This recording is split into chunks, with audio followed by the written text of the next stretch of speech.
Falar sobre ciências. Hoje nós não temos nossa aula ao vivo, né? Nós temos nossa aula aqui pelo portal. Então espero que seja uma boa aula, que vocês consigam compreender o conteúdo, tá bom? Qualquer dúvida vocês deixem no comentário do vídeo ou mandem no WhatsApp da escola, tá bom? Para a tia poder ajudar vocês. Bom, podem abrir o livro de vocês lá na página 170, tá bom? É o conteúdo 2 de ciências. Semana passada nós falamos, né? Na sexta-feira nós falamos sobre o conteúdo 1, que era ecossistemas. E hoje nós vamos falar sobre o conteúdo 2, que é os animais, tá bom? Então vamos lá, página 170. A palavra animal, ela vem do latim, né? Animalis, que significa ser que respira. A quantidade de animais existentes no mundo é grande e existem diversas espécies espalhadas por todos os continentes e oceanos, né? Não existem só animais terrestres, também existem animais aquáticos. Então, o planeta inteiro é cheio, né? Ele é cheio de diferentes tipos de animais, sendo terrestres ou aquáticos, espalhado por todo o nosso planeta. Bom, a ciência que estuda os animais, ela é chamada de zoologia, tá bom? Com 2 O's, zoologia. No passado, ela fazia parte da história natural. Existiam vários museus de história natural que eram dedicados ao estudo dos animais. Então, a ciência que estuda os animais é chamada de zoologia. Bom, os animais, eles se dividem em 2 grupos. Nós vamos falar sobre os animais invertebrados e os animais vertebrados, ok? Quem fez o 3º ano, ano passado aqui na escola, pode lembrar também que nós falamos sobre os animais vertebrados e invertebrados, desculpa. Então, vamos lá, vamos começar pelos animais invertebrados. Os animais invertebrados são seres que eles não possuem o eixo central de sustentação do corpo, quer dizer, a coluna vertebral, né, que é o que sustenta o corpo, e nem os ossos, eles não têm ossos. Em geral, né, são seres de pequeno porte, né, são pequenos, com estruturas corporais bastante variadas, né, bem diferentes. Os principais grupos de animais invertebrados são chamados de poríferos, quinidários, vermes, moluscos, artrópodes e equinodermos. Então, os animais invertebrados, né, eles têm ali alguns grupos. Aqui nós falamos desses 6 grupos. Vamos conhecer um pouco desses 6 grupos, né, dos animais invertebrados, que não têm coluna vertebral, que não têm ossos. Vamos começar pelos poríferos. Eles são animais aquáticos, costumam viver fixos, ou seja, eles não se movimentam ativamente, quer dizer, eles vivem ali no ambiente aquático de água, mas eles não se movimentam nesse ambiente. Na página 171 do livro de vocês tem um exemplo da esponja do mar, né, que é um animal aquático. Ele não tem ossos, né? Não tem coluna vertebral, mas ele também não se movimenta ali, ela fica ali fixada em algum lugar, por exemplo, ali parece ser o mar, né? Então fica fixada ali em algum lugar. Esses são os poríferos, tá? Eles costumam ficar fixos, eles não se movimentam ativamente como a maioria dos outros animais. Quinidários, eles são animais aquáticos também, né? As águas vivas, anêmonas e corais são os principais, né? Eles principais representantes desse grupo. Os 2 últimos citados também são seres fixos, quer dizer, anêmonas e corais são seres que, como os poríferos, né, não se mexem, mas eles fazem parte dos quinidários, que também são animais aquáticos. E aí temos o exemplo da água-viva, né? Ela não tem coluna vertebral, ela não tem ossos, é um animal invertebrado do grupo dos quinidários. Vamos agora para os vermes. Dá nervoso, né? Eu sinto nervoso. Vamos lá, vermes. Apresentam corpos alongados, né? Eles são longos, né? E eles podem ser achatadinhos, né? Ou podem ser cilíndricos, né? Como se fosse... Lembra que nós falamos sobre o cilindro, que tem a forma de uma latinha, né? Então, é quando eles são mais arredondados. E os achatados, quando eles são mais achatadinhos, né? Não é muito arredondado. Ele é mais planinho assim, mais achatadinho. Aí temos o exemplo, ainda na página 171, da planária e da lombriga. A lombriga que parece aí um macarrão, né? Bem alongada e fininha. Bom, falando dos animais invertebrados, já falamos dos poríferos, dos quinidários, dos vermes. E agora nós vamos falar sobre os moluscos, né? Ainda no grupo dos animais invertebrados. A maioria dos moluscos, eles possuem concha, né? Eles costumam apresentar um corpo com consistência mole, bem mole, e se distribuem por variedade de ambientes. Os caracóis, ostras e polvos são exemplos de moluscos. E não sei se vocês já associaram, né, que quando tem muitos restaurantes de frutos do mar que servem moluscos, né? E, por exemplo, ostras e polvos são servidos também nesses tipos de culinária, né? De frutos do mar na área de moluscos. E aí tem o exemplo do caracol, né? Que ele tem o seu corpo bem mole, né? É bem molinho. Eu nunca peguei, né? No caracol. Mas realmente a impressão que dá é do seu corpo ter uma consistência bem mole. E ele tem a concha, né? Então, os moluscos, eles costumam ter a concha também. Concha, né? Colcha não. Colcha é outra coisa. A concha, tá? Indo agora para a página 172, vamos falar sobre os artrópodes. A maior biodiversidade animal está nesse grupo, já que apresentam o maior número de espécies. Neste grande grupo temos os insetos, aracnídeos e crustáceos. Veja alguns exemplos. Então, nos artrópodes, né, que é um dos grupos dos animais invertebrados, que não tem coluna vertebral nem ossos, eles têm esse grupo de artrópodes, é o grupo que tem maior diversidade, quer dizer, tem as mais diferentes espécies, né, o maior número de espécies diferentes. Então, ele é o grupo que ele tem o maior número de espécies diferentes, tá bom? São os artrópodes. Aí temos os exemplos, né, da borboleta, que é um inseto, a aranha, que é um aracnídeo, o camarão, que é um crustáceo, tá bom? Então, eles são diferentes, né, entre si, mas todos fazem parte dos artrópodes. E por último, tem o equinodermos, né? O último grupo ali que nós vamos falar sobre dos animais invertebrados, que são animais marinhos, né? Que vivem no mar, que possuem diversas formas e tamanhos diferentes. Como, por exemplo, podemos citar a estrela do mar e também o ouriço do mar, ok? Então, esses foram os 6 grupos, né, dos animais invertebrados. Vamos agora passar para os animais vertebrados. Vamos lá. Os animais vertebrados são animais que apresentam um esqueleto com crânio e coluna vertebral. Essa coluna ela é formada por um conjunto de ossos chamados de vértebra. Então, os animais vertebrados têm um crânio, né? São os ossos, né? Que como se protegessem, né, a nossa cabeça. A coluna vertebral, que ela sustenta o nosso corpo, né? O nosso corpo as pessoas também têm a coluna vertebral, né, para sustentar o corpo, e os ossos, né, por todo o nosso corpo. Então, os animais vertebrados são aqueles que têm crânio, coluna vertebral, né, e os ossos, chamados de vértebra. Vamos lá para a página 173. Os animais vertebrados são divididos em 5 grandes grupos. Os invertebrados foram divididos em 6, aqui nos vertebrados nós vamos dividi-los em 5 grupos. Os peixes, né, eles são vertebrados marinhos, porque vivem no mar. O formato do corpo é adaptado para a natação e as nadadeiras são as estruturas que proporcionam o movimento. Então, os peixes são animais vertebrados marinhos e que têm, né, o seu corpo adaptado para sempre estar nadando, as suas nadadeiras, né, para poder ajudá-los, né, no ambiente que vivem. Além dos peixes, nós temos os anfíbios, que são animais que passam a fase larval na água e depois de adultos passam a ocupar os ambientes terrestres.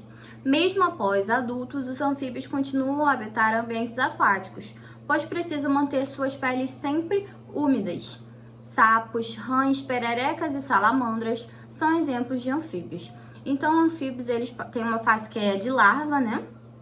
São colocados os ovos ali e eles passam essa fase na água e depois, né, quando eles se tornam adultos, eles são animais terrestres, mas eles sempre estão perto de ambientes com água, tá? Porque eles sempre estão com a pele muito úmida, né? Se você olhar um sapo, ele sempre vai parecer que ele tá molhado, né?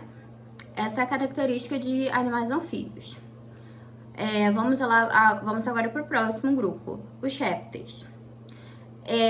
Eles compreendem os vertebrados que possuem um corpo totalmente recoberto por escamas, placas ósseas e cascos. A mudança no corpo dos répteis os ajudou na conquista do ambiente terrestre. E aí nós temos como, por exemplo, a cobra, né? Que ela tem o corpo todo dela coberto pelas suas escamas, né? Tem cobras, né, que elas trocam a escama, né, a pele, que a gente fala que a cobra troca de pele. Então ela troca essas escamas da pele dela, né? Tem várias cobras assim. E são répteis, né, que são animais que normalmente eles estão sempre andando, se arrastando no chão, né? São mais baixinhos. Então eles andam bem próximos ao chão, eles têm cascos, são cobertos por escamas. Então essas são características de répteis. Já falamos de peixes, já falamos de anfíbios, já falamos de répteis, agora vamos falar das aves. As aves, elas possuem um corpo coberto por penas, né, revestido por penas, e são adaptadas para o voo. Elas apresentam o canto como uma forma de interação dentro do grupo. Então, aves são animais, né, que têm o seu corpo coberto por penas, mais propícios, né, para ajudar, para que ela possa voar. E elas têm muitas aves, né, elas cantam, tem um canto até muito bonito, né, e elas usam isso como interação dentro do grupo delas, né, o canto delas elas usam para interagir uma com a outra. E por último, vamos falar dos mamíferos. Os mamíferos apresentam glândulas mamárias, uma pele lisa e o corpo recoberto por pelos. Há mamíferos aquáticos, voadores e também terrestres. E aí, como exemplo, nós temos o mico-leão dourado, né, que é um exemplo de mamífero. Dá pra ver que eles têm o corpo recoberto todo por pelo. Normalmente, mamíferos, né, são animais que nascem da sua procriadora, né, da sua mamãe, passa a gestação dentro da barriga da mãe. E são animais que amam, né, gente? Que a mãe dá ali o alimento. E essas são as características dos animais que são vertebrados mamíferos.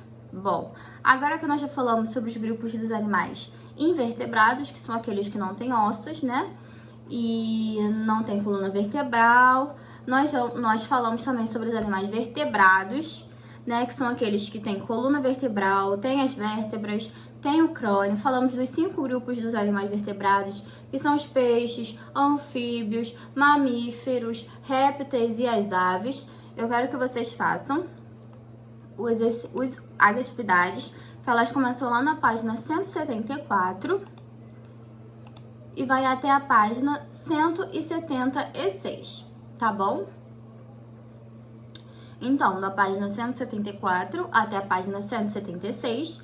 E aí, vocês vão fazer também a folhinha, né? Aquela folhinha separada, que é da hashtag aula 7, tá bom? Que tem o título de Ciências, os animais. E aí, vocês vão fazer essas atividades do livro, da página 174 até a página 176.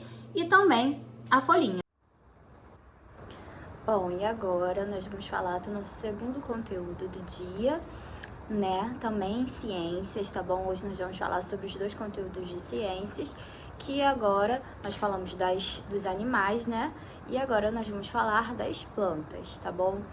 Então, depois de vocês fazerem os exercícios, né, do conteúdo sobre os animais, nós vamos falar agora sobre as plantas. Para vocês acompanharem, vocês podem abrir o livro de vocês lá na página 177, tá bom? Bom, As plantas, elas são seres vivos que têm a capacidade de produzir seu próprio alimento, né? Por meio de um processo que nós chamamos de fotossíntese. Existem diversas espécies de plantas, muitas, em diferentes grupos. Fotossíntese, tá? É uma palavra que ela tem origem no grego e ela significa, foto significa luz e síntese significa produção, tá? A luz solar, ela é usada na produção do alimento. Então, a planta, ela utiliza, né, a luz do sol para realizar o seu processo de fotossíntese, né, que é como elas produzem o seu próprio alimento. Tá bom? Então, vamos entender um pouco melhor do que se trata a fotossíntese. Bom, através das folhas, as plantas conseguem absorver gases presentes no ar, tá? Nas raízes acontece a absorção de sais minerais e a água. Então, com as suas folhas, as plantas, elas absorvem o gás carbônico, que é o gás que elas usam para fazer a fotossíntese, e através das suas raízes, né, no solo, elas absorvem os sais minerais do solo e a água do solo também. A luz solar é o ingrediente mais importante da fotossíntese. Ao entrar na planta, através das folhas, logo se juntam com a água, os sais minerais e o gás carbônico. Após a fabricação do alimento, o açúcar é produzido e o oxigênio ele é liberado. Então, assim, depois que a planta ela consegue os sais minerais e a água através do solo, através das suas raízes, com as suas folhas ela consegue absorver o gás carbônico, né? E aí também, através de suas folhas, elas conseguem absorver o calor do sol. Ela aí, né, faz o seu processo de fotossíntese, né, a produção do seu próprio alimento. E aí, nesse processo, né, ela produz o que ela precisa para se alimentar e libera oxigênio. Vamos ver agora as plantas, a classificação das plantas. Existem dois tipos principais de grupos de plantas, tá? Dois principais grupos de plantas. As plantas sem sementes e as plantas com sementes. Então, elas são separadas nesses dois tipos. As plantas sem sementes, vamos falar primeiro delas. Elas são as plantas mais conhecidas nesse grupo são o musgo e a samambaia, tá? Plantas sem sementes, são as duas mais conhecidas, musgo e samambaia. Quando olhamos para o musgo no ambiente, vemos algo parecido com um tapete verde cobrindo uma rocha ou uma porção do solo. Essa planta é de pequeno porte e cresce em locais de muita umidade, né, onde tem mais água. As samambaias crescem em um local de alta umidade e na sombra. Essa planta pode passar dos 15 metros de altura. Alguém aí tem samambaia em casa? Muitas pessoas, né, tem vasos de samambaia em casa também, porque é uma planta que ela fica mais fica mais na sombra, né? Não é difícil de cuidar.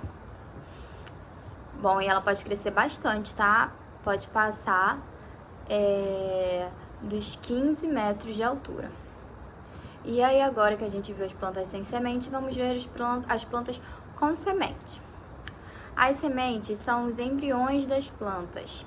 Assim, conforme se desenvolve, dão origem a uma nova planta. Existem espécies de plantas em que a semente é protegida pelo fruto, mas também existem aquelas que produzem sementes, porém não desenvolvem frutos. As plantas como araucárias e pinheiros produzem sementes, porém não produzem fruto. Já o abacateiro é um exemplo de vegetal que produz fruto. Esse fruto é de semente única, porém outros frutos podem ter mais de uma semente, como a melancia e a goiaba. Então, além de ter plantas com semente e plantas sem semente, tem plantas com semente que produz frutos, como o abacateiro, né, que produz o abacate. E também tem plantas com semente que não produz frutos, né? Como o pinheiro, os pinheiros e as araucárias. Então, é isso que nós temos hoje para aprender sobre as plantas, tá? Falamos do seu processo de alimentação, né? Que é chamado de fotossíntese, que é muito importante, tanto para as plantas como para os seres vivos em geral, né? Para a natureza. Vimos o que a planta precisa, né, para esse processo de fotossíntese, que é o calor do sol, gás carbônico, sais minerais do solo e água, né? Entendemos que as plantas elas podem ser classificadas de duas formas, que são plantas sem sementes e plantas, né, com sementes, que tem plantas com sementes que produzem frutos e tem plantas com sementes que não produzem fruto, né? Então é isso. Agora que nós já falamos sobre as plantas, né? No início da aula falamos sobre os animais e agora nós falamos sobre as plantas. Vocês vão fazer as atividades que começam lá na página 180, né? E vão até a página 182, tá bom? Então, vocês vão fazer as atividades da página 180, 181 e 182, tá bom? Qualquer dúvida, vocês podem mandar no WhatsApp da escola, podem também comentar aqui no vídeo, tá bom? Que a tia sempre vai tentar ajudar vocês da melhor forma possível. Lembrando, não deixem de fazer as atividades, tá bom? Se esforcem, se dediquem, porque elas são muito importantes para vocês, tá bom? E vão ajudar muito, muito, muito, né, na aprendizagem de vocês. Então é isso. Um beijo. Amanhã nós temos a aula ao vivo, tá bom? Todos juntos pra gente aprender. Até amanhã.